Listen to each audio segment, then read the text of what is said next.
بسم الله الرحمن الرحيم. الحمد لله رب العالمين، والصلاة والسلام على سيدنا سيد الأنبياء والمرسلين وعلى آله وصحبه أجمعين. الحمد لله 95 yıldan geceki ceretelerden 9. cerete asli mevzumuz näme? Peygamber Huda aleyhisselam'ın ölümü arzu etmekке etmekliğin hakkında. İnsanı yağdaylar düşüye. O şun hakkında aydan kepleri. Elbette şada Peygamber Huda aleyhisselam başka bir babda ulamalar Peygamber'in bir aydan kepini getiriptir. Ki ala inne bani Adem khuliqu ala tabaqatin shatta. Qavattan qulaqatın deyiptir Peygamberimiz ki adamlar yaradılya muhtelif halatlarda. İnsanlar yaradılya muhtelif halatlarda. İnni bizde 4 surat ayt yaşadı Peygamberimiz. Bizde şulan birinin içine hetmin girecek. O zaman şu taydan öz hakkımızda hanım adamın hakkında çından fikirde olmalı. Umum Türkmençilikte düşünmeyecek ki biz Müslüman dünya geliptir. İmanlı dünya geliptir ve imanlı dünyadan gidecek. Bizim Türkmen umum düşünüşümüz ve sizlere bizim kellemizde kaçırılır. İmanlı dünya geliptir, imanlı dünyadan gidecek ve inşallah ki şeyle olur. Çünkü Allah'a maksadın özdeş ol. Yani Peygamber Huda aleyhisselam'ın aytyan kefinden başka peygamberler hem içinde aydıptır Peygamber. فَمِنْهُمْ مَنْ يُولَدُ مُؤْمِنًا Adamlardan bazıları var ki dünya gelenine imanlı getiriliyor. Yani dünya gelenine imanlı, Müslümanın sağlığı olup doğuyor. وَيَحْيَا مُؤْمِنًا yaşanına da imanlı olup yaşıyor. وَيَمُوتُ مُؤْمِنًا ölünne de imanlı olup ölüyor deyiptir. Bu ulakon derece dünya gelenine imanlı, yaşayıp birine de imanlı, dünyadan gidene de imanlı. Ve bazı adamlar şöyle olacak deyiptir Peygamberimiz. وَمِنْهُمْ مَنْ يُولَدُ كَافِرًا Bazı adamlar olacak, kafir dünyaya gelecek. وَيَحْيَا كَافِرًا Kafirde yaşayacak. وَيَمُوتُ كَافِرًا Dünyadan gidene de kafir dünyadan gidecek diye Peygamber. Dünya gelenine kafir, yaşayıp birine kafir, ve dünyadan gidene kafir. Çünkü kafir eneteden doğuptur. O boynuna meşikke dini gözdesini tapsın. O taraftan ne hop gözdemeyiptir, yaşayıp ya kafir yaşayıp ya, ve nihayeten ölünde de kafir dünyadan gidiyor. وَمِنْهُمْ مَنْ يُولَدُ İnne şun gurrun şun idinne var. وَمِنْهُمْ مَنْ يُولَدُ مُؤْمِنًا Bazıları var ki dünya gelir getirilenine imanlı dünya getiriliyor. Enetası imanlı. وَيَحْيَا مُؤْمِنًا İmanlı da yaşayıp ya. Yani وَيَمُوتُ kafiren ittir ne oldu? İmansız dünyadan gidiyor deyiptir. Bizim Türkmen düşünümüzde bir gün biz Müslüman, bir gün cennete girer. Galat fikri ki camiada var, Peygamberimiz sana hattı kırma çekiptir. Şeyle diye şey. Elhamdülillah Allah'ın ihsanı Müslüman dünya geliptir. Ve elhamdülillah Müslümançılığı var başarıdan toğlanışıp getip yet. Yöne ahir son hayır olsun diye bir dadın. Doğatlıklarda da şu at şeyle. Ne kadar doğatlıklar var, iyi bozulup gidiyor.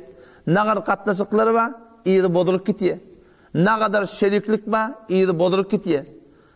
Bu da Müslüman doğan şeyle olup başaracak. Peygamber'in ayetine göre وَمِنْهُمْ مَنْ يُولَدُ مُؤْمِنٍ ki bazıları var erkekten heleden imanlı dünya getirilecek. وَيَحْيَا مُؤْمِنًا imanlı da yaşayacak. Ama وَيَمُوتُ kafiren imansız dünyadan geçecek deyiptir. O zaman şu taydan biz korka yaşamalı. Allah Teala yalvarıp ya Rabbi Allah tevfik birbirine sabit kadam duraylı. O günmen biz arttıraylı deyin imanımı deyin. Ve şahalatı da bir dünyadan gideydi. وَمِنْهُمْ مَنْ يُولَدُ كَافِرًا Bu da şu an zamanda görüntülerinde bazıları var diye Peygamber Aleyhisselam ki dünya gelenine kafir dünya geliyor. وَيَحْيَا kafiren yaşayıp ya kafir yaşayıp ya. وَيَمُوتُ مُؤْمِنًا O ahirakta Müslüman olup da ne etti? İmanlı dünyadan gidiyor. Hemşiren gelen şu an ne kadar kafirler bir görüyor. İman getiriyor Müslüman doğan. O zaman bu da işte öğrette bir açıkacak koyan gurrum. Avvalla aydın gurrum. Kişi Allah'ın fadlı, keremi, rahmeti ذَلِكَ فَضْلُ اللّٰهِ يُؤْتِيهِ مَنْ يَشَاءُ Allah'ın fadlısı. Her kimi istese veriyor, Müslüman dünya getirtir bizi. Allah'ın fadlısı. Ama kafirleri ki kafirlik hanım adı dünya geliyor. Allah Teala onlar zulmeden adı yok. Onlar Allah adılını talıptır. Akıl veriptir, fikir veriptir, kitap veriptir, peygamberi veriptir. Muhtelif risalelerin üstünden imanın daveti yetipti. O hem onun vazifesi boynuna borç tapmalı ve iman getirmeklik. Eğer bir cengelhaya Amazon yalak haytı bir yerin güdünde bir yer tafalda köşede davet yetmeyiptir aslında. İslam'ın gurrunu yok, yani sağlamın yaşap ya hiç davet yetmeyaptır. Şol adamlar şu bizim iman getirişimizde iman getirmektige mesuller. Belki şehaddeki haliki var, bir de yoktan bahar edildir, inşallah şuradan kabul edilecek. Bir o tarafa gaziye. Bu tarafa gaziyede Müslüman da olmana ki bir de Allah Teala ihsan ediptir, Müslüman dünyaya getiriptir. Ve biz Müslüman yaşap ya. Ama Peygamberimiz ne mi diye? وَمِنْهُمْ مَنْ يُولَدُ مُؤْمِنٌ وَيَحْيَا مُؤْمِنٌ وَيَمُوتُ كَافِرٌ. İmanlı dünyaya gelip imanlı da yaşap ya. Ama imansız yani adı Müslüman dünyadan gitse hemşiren ki şu Müslümançılık bana sana Allah Teala fazl edip veriptir, kerem edip veriptir, rahmet edip veriptir. Eğer biz şu imançılığı, Müslümançılığı şu berilişi ala koruyup da şu dünyadan imanlı gitmesek şun iyiydi o dünyada kafirlerden etekte oluyor. İnnel münafikin fi derkil esfeli minenler. Münafık adamlar, o adamlar iki Müslümançılıkta yaşap, ahirde imansız gittir Peygamber'in aydına göre. Şöyle adamlar cehennemin enki eteki tabağında olacak deyiptir. Yani enki etekinde haviye değil. Onun önünde lada değil. Onun önünde hotame. Onun önünde sakar var. Onun önünde sa'ir var. Onun önünde cehim var. Enki goyanki tabağa cehennem değil ya. Şu 7 tabağa cehennemin altısına bir hiç ondan çıkmak yok. Şun enki ahirkisi kim? Şu la ilahe illallah Muhammedur Resulullah deyip İslam'a vara, Kur'an'a vara adı Müslüman olup gelse de İneş Peygamber'in ayetiyen şu. وَمِنْهُمْ مَنْ يُولَدُ مُؤْمِنًا. Bazıları var dünya gelenine imanlı ve yahya mümin. İmanlı yaşap ya. Ama ahirde hayatı bir mal direkli, hayatı bir muğiyet direkli, hayatı bir zat direkli. Nimet Yahuda hakikaten dinini satıp, dininden çıkıp, din nimet yana o bile inkar etti. O zaman şu tayda Müslüman doğun yani biz Allah'tan ihsanı şunu korka yaşamadı. Umut bilen yaşamadı. İman iktidarın arasında hem umut bırak hem korkayarak Müslüman doğun. Şu edip bir yerişimizden korkmaklık gerek. Allah bize kabul mü karşı? Şimdi ben yağdayım Allah'ın yanına ne acıraka? Ve umut var olmalı Müslüman doğun. Umut var olmalı inşallah inelekim Peygamber'in onun hakkında aydan kefin aydan. Ve yine Peygamber Sahada burada deyiptir ki adamın ahlaklarına itiye ahlakı doğrulamaklık gerek. Ken dostlarla gelip haber itiyalı da ki dinalın tünen haber geliyor bir işler. Ki dinana erit veriliyor. Bir betterin ahlak adamla bilen akkazanla vakazan. Ama öğü girenine var akım, öğü var akım diktatör. Ne keplep oluyor. Oğluyla da kıyıkçıkta güptü şak kılıyor. Aslında var derdi her öğülerinden gelmedi gav diyordu. Gelmedi kıyıkat diye. Geldi diye bir oğut öğdün o diye. Kullun ama zindagi der hem berhem. O bir Hudayın münneti enatana ayrık geliptir. Hanvadı hemen yaşak gelip ya. Bağrına bağlaşıp yoklaşıp. Çından behterin adam.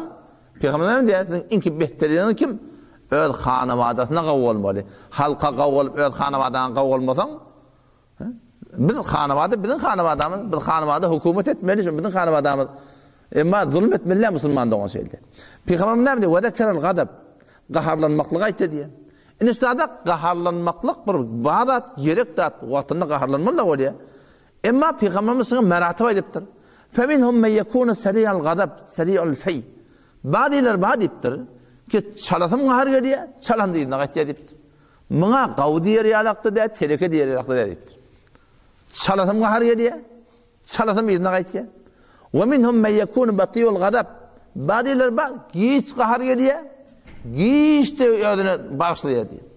Avvala ökülen yok. Ökülede aşak batan tomaşan mağını. Ökülemedi beter gın.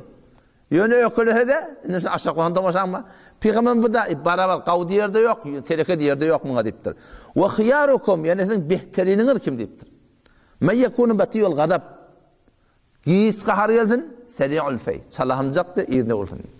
Giç kaharın gelip ama qaharın gelipdir oğlanşaq diyen etmeye, buratta burlata bir bolmalla yağday bolya, imanına ters bir yağday bolya. Sen qaharın gelmelle şu tada. Ha, o şu tada giç qahar geliyor yöne salamcaq öğrenmelipdir. Ve şirarukum inki telekanır kim deyipdir. Me yekunu seriul gadab. Salasam qahar geliyor, batiyul fey. Gice vurluyor. O bağışacak otayanda bir 5-6 aylık gerek, ökelek gelip. Salasam qahar geliyor. İndimin yarıştıracak vatan manakın önür 4-5 nefer yıkmalı. Sizin aranızda inki telekanı söyleyiptir Müslümandan. Onun behterin ahlak ne oldu? Gadabın hakkında giz qaharın gelmeklik. O ne mi? Salahımda ne mi? İrine vurmeklik Müslümandan. Bu bir gurun. Ondan sonra da ben öz ağzımdan umuman bir kep kendi dolayanla adam şu soruyalı sen şimdi bir yerde görüp aytyan mı? Ya yok, şunu yöne hemen tori etken. O da ne mi? Men ağzımdan umuman bir gururun aytyan da men şunu kendi aytyan. Halka vara olmalı, halka vara olmalı. İyle vara olmalı, dine vara olmalı. O zaman şıl kep ne olur? Olakan gururunda halka vara olmalı. Şu an umum bizim öz Türkmençiliğimizde biz hanavadalarımız, enatalarımız, biz umum Türkmen, sade Türkmen, Paktinet Türkmen, bizi uladlarına oğluluktan oğul halka vara bol vermelidir deyip ulattılar bizi. O sonra biz dine düşündük, davet ettik. O halka vara olmalı deyip sonra mı karşı durdular halka vara olmalı deyip. Yoksa halka vara olmalı dediler ya. Halka vara bol vermelidir. O zaman şu tayda Müslümanların şunu Peygamber Aleyhisselam aydan vurun şey. Müttemen onu sanki hayat sahabalar şu tayda bir şey kepler diye şolan keplerinden şu hemen kellemek geldi. Kesinlikle bir hakikat görünüyordu. Sen halık baka, halkı tutmaklık, din baka, il tutmaklık. Kadim bizim Türkmen iliminde var şu nakledip çıkarttır şunu. Halka vara olmalılar var Türkmen nakledip çıkarttır. Sadece bir görün deyiptir. Ne deyiptir? Gevun gören cennet görmer deyiptir. Zort ketek kızı. Gevun gören cennet görmer. Gevun görmek kavdat. Ama Allah Teala'nın gevununa değmeli. Şeriatın gevununa değip halkın gevununu görmeliyen görün. Könelenen gevun gören cennet görmer diyorlar şu. Yani senin Huda'yı tutuntun şu tarafı. Yani Peygamber'in aydan neyden istadı? Peygamber'in ne mi diye? Kale Resulullah sallallahu aleyhi ve sellem la tekunu imma'a diptir. Adamlara öyle olmadı. İmma'a diptir. İmma'a olmadı. İmma'a. Türkiye metyere vurdu. Şunun ne kadar alamaz. İmma'a olmadı diptir. Tekuluna aytiyallar. Şu imma'a diyen adamlar neyse? İn ahsenen nasu ahsenna. Adamla kavluğa sabitle kavluğa ders. Ve in zalemuna zalemna. Adamla terekçilik bize terekçilik. Adamlara öyle olmadı. Sizlere bolmağı deyiptir. Velakin vattinu enfusakum. Bir kez ezmedin ödünüz diye Peygamberimiz. Ne ezmedi ya Resulullah? İn ahsenen nas. Eğer adamlar kavluğa etti. Biz de kavluğa edecek deyip niyet edin.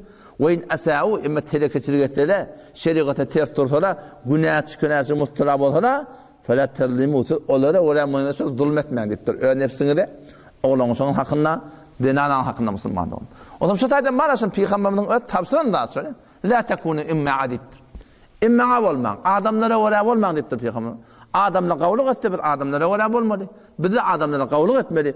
Ama adamla bizim aytiyan şeriatımıza oraya olmayacak olsa Peygamber ne diyor? Onlara oraya olmalı deyiptir Müslüman olun.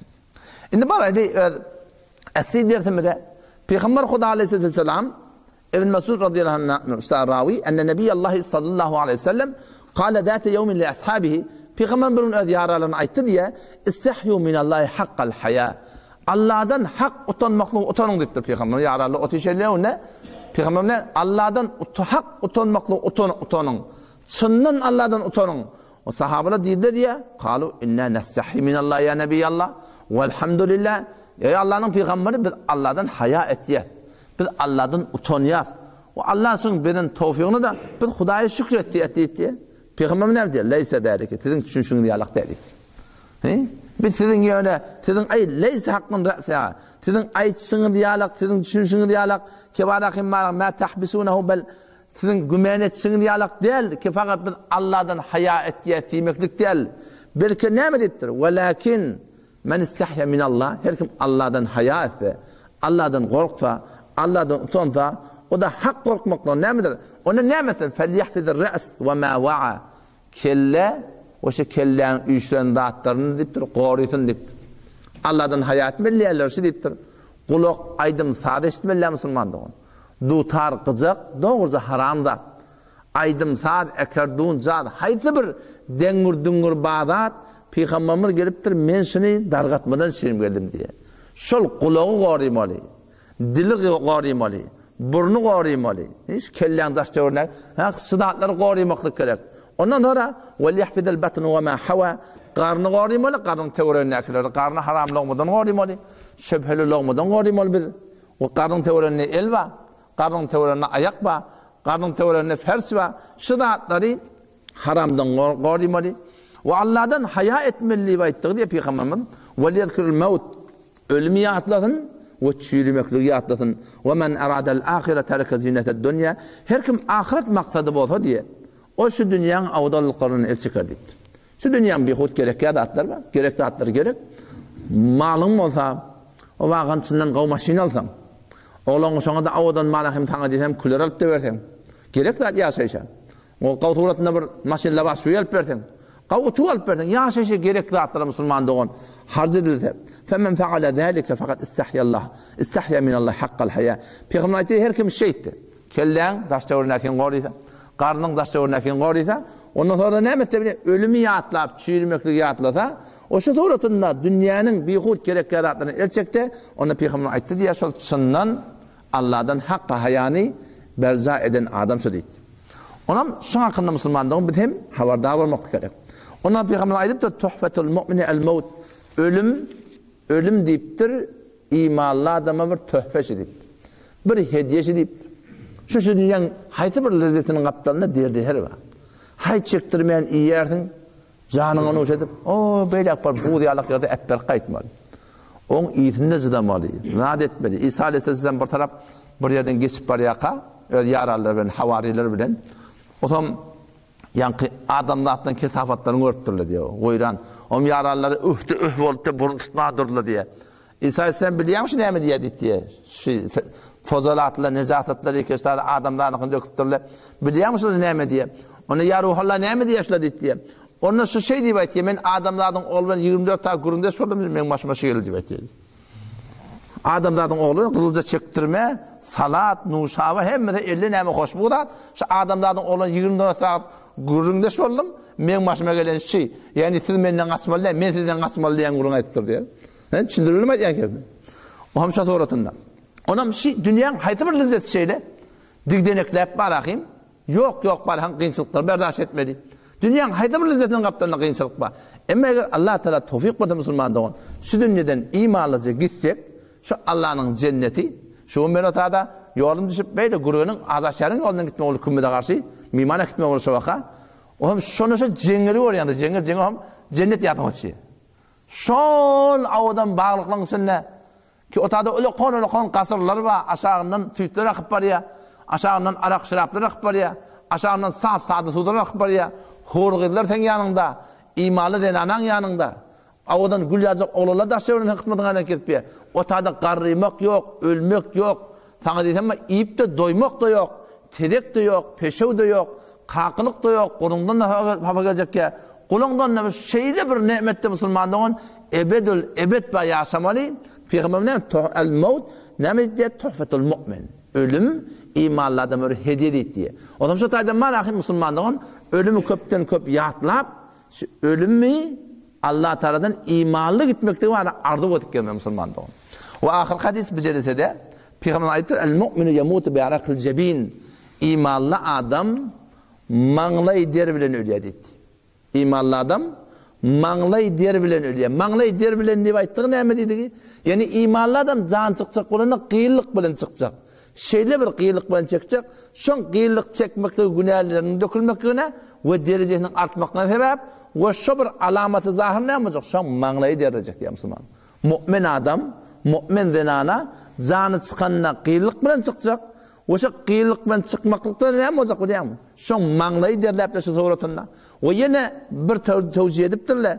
İmanlı adam manlayı der bilen marahim ölecek deyip ayttığı ol şu dünyanın kıyınçılıklarını çekip halal lokman edinle kara doğru gözecek bulup, doğru bolacak bulup, doğru kalanacak bulup hemişe dehmette olup diye şu suratın ödülünden gidecekti.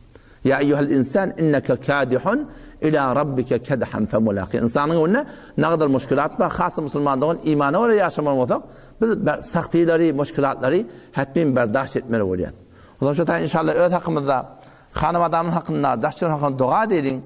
Allah da hemizden tevfik versin. Vesselamu aleyküm ve rahmetullahi ve berekatuhu.